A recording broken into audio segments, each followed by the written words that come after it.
నిన్న మొన్న చూస్తూ ఉంటే ప్రభుత్వం మీద బురద చల్లడానికి, ప్రజల్లోని ఒక భయాన్ని క్రియేట్ చేయడానికి నంగనాచి కబుర్లు మాట్లాడడం చూస్తూ ఉంటే విడ్డూరం అనిపిస్తుంది.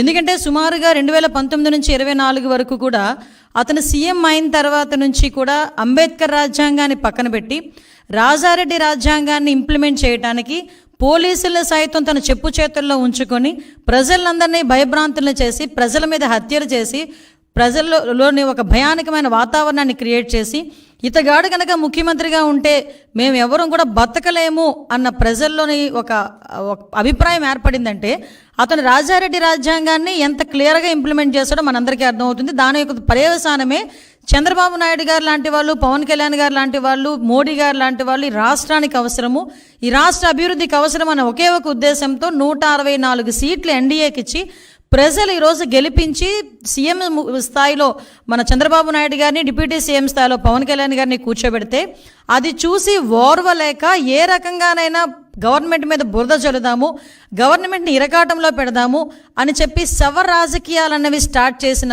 పరిస్థితి చూస్తూ ఉంటే జగన్మోహన్ రెడ్డి, పులివెందుల ఎమ్మెల్యే జగన్మోహన్ రెడ్డి నీకు సిగ్గనిపించట్లేదేమో కానీ ప్రజలందరూ కూడా చూసి సిగ్గుపడుతున్నారు.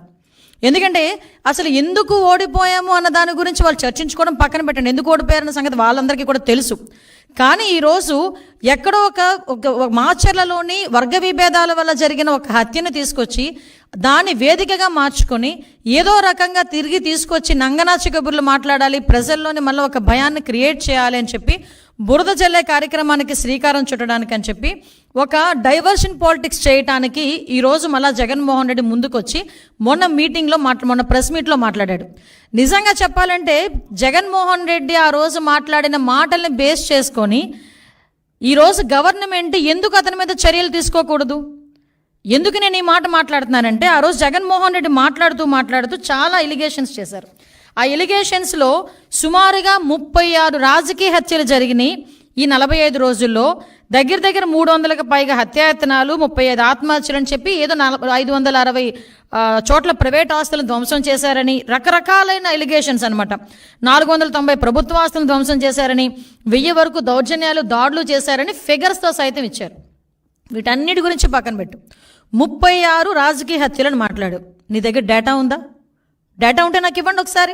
యాజ్ హోమ్ మినిస్టర్గా అడుగుతున్నాను నేను. నీ దగ్గర నిజంగానే 36 రాజకీయ హత్యలు జరిగినాయి అని చెప్పి నీ దగ్గర కనుక డేటా ఉంటే ఇవ్వు. డేటా లేకపోతే ఎందుకు అలా చేసావు? నీ మీద ఎందుకు చర్య తీసుకోకూడదు పులివెందుల ఎమ్మెల్యే జగన్మోహన్ రెడ్డి నీ మీద?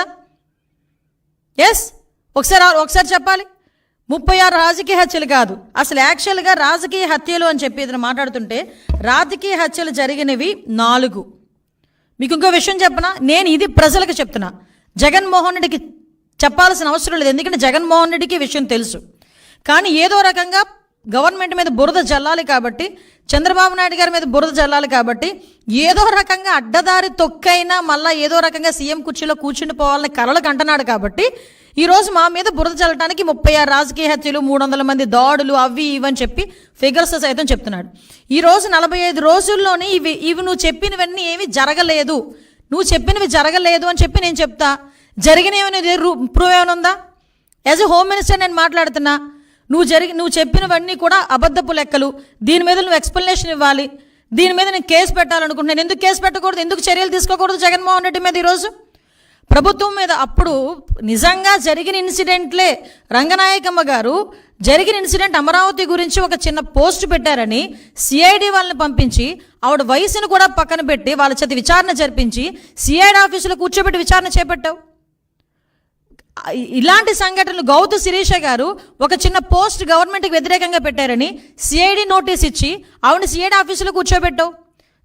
చింతకాయల విజయ్ గారిని ఇలా చాలామంది మా టీడీపీ లీడర్లని కాకుండా జనసేన లీడర్లని కూడా గవర్నమెంట్ మీద యాడ్వర్స్గా తప్పుగా ఒక పోస్ట్ పెడితేనే, నిజం అయినప్పటికీ కూడా తప్పుగా మీకు వ్యతిరేకంగా ఒక పోస్ట్ పెడితేనే సిఐడి ఆఫీసులను తీసుకొచ్చి నువ్వు కూర్చోబెట్టి చర్యలు తీసుకొని మా మీద ఎంక్వైరీలు వేసావు. ఈ రోజుకి కేసులు నడుస్తున్నాయి, ఈ రోజుకి కేసులు సంబంధించి కోర్టుల చుట్టూ తిరుగుతున్నారు. మరి ఇంత డెలిబరేట్గా ఒక శవాన్ని అంటే పలకరించడానికి వెళ్ళి అక్కడ ఏదో హత్య జరిగింది ఆ కుటుంబాన్ని పరామర్శించడం మానేసి బయటకు వచ్చి నువ్వు గవర్నమెంట్ మీద ఎలిగేట్ చేసావు. ఎలిగేట్ చేసేటప్పుడు ఎన్ని హత్యలు జరిగినాయి అని ఇలాగని చెప్పి తప్పుడు లెక్కలు ఎందుకు ఆధారాలు చూపించాలి? ఈరోజు నేను చెప్తున్నా ఒక హోమ్ మినిస్టర్గా ఇక్కడ పొలిటికల్ మర్డర్స్ అనేవి 4 జరిగినాయి. మీకు ఇంకో విషయం చెప్పనండి, ఆ 4 కూడా 3 టీడీపీ వాళ్ళే చచ్చిపోయారు. తెలుసా మీకు? అందులో ఒకడే వైసీపీ వాడు చనిపోయింది. నేను క్రైమ్ నెంబర్తో సైతం ఇస్తా. క్రైమ్ నెంబర్ 137/24, అది దుగ్గిరాల పిఎస్లో 4/6 జూన్ 4 జరిగింది. చనిపోయింది కాసిం, చంపింది కమల్, వైసీపీ అతను. కావలస్తే మీరు political rivalry, accused to belong to YCP and deceased to TDP. Due to political rivalry, he was killed. The deceased was wearing TDP scarf and moving around, which led of alteration. Whatever it is. అలాంటిది ఇంకొకటి crime number 92/24 Veldurthi 9 జరిగింది. Diseased TDP ఎం Girinath Chowdary, TDP అతను చనిపోయాడు. సూదేపల్లి రమేష్ ఇతరులు YCP వాళ్ళు accused, అది కూడా political rivalry.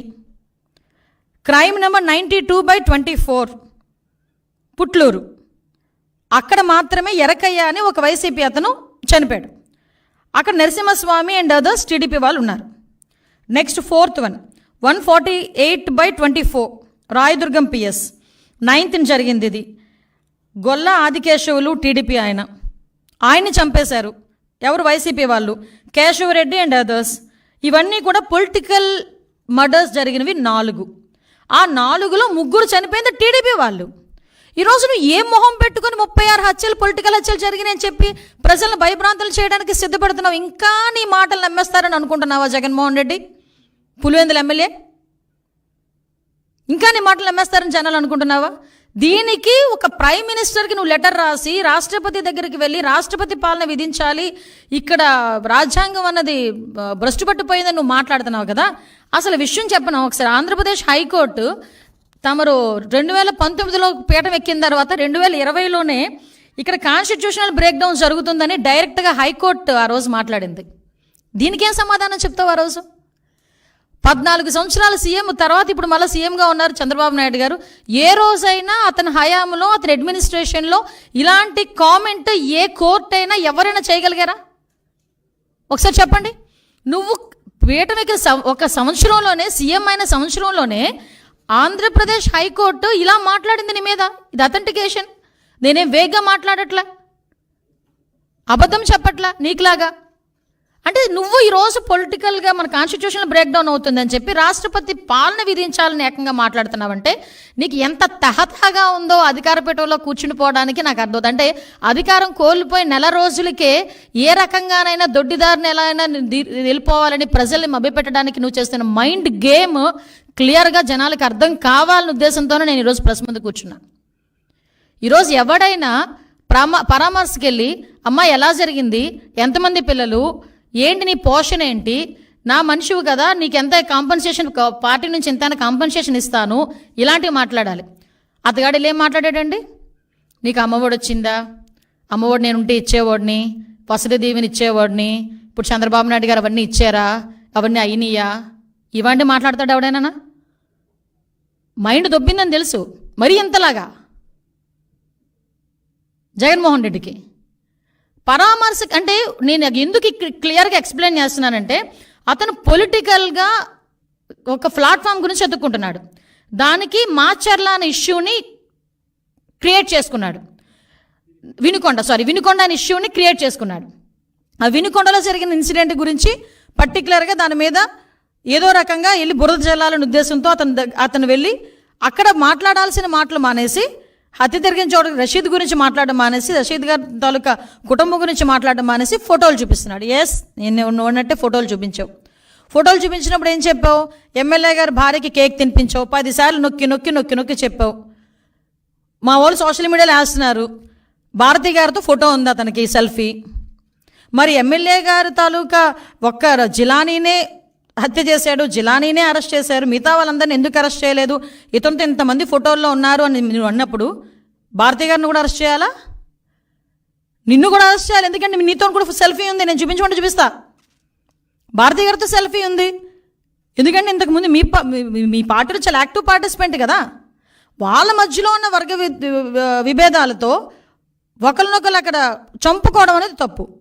నేను దానికి ఏకీభవించట. చంపుకోవడం అనేది ఎట్టి పరిస్థితుల్లో అంత బ్రూటల్గా చంపడం అనేది తప్పు.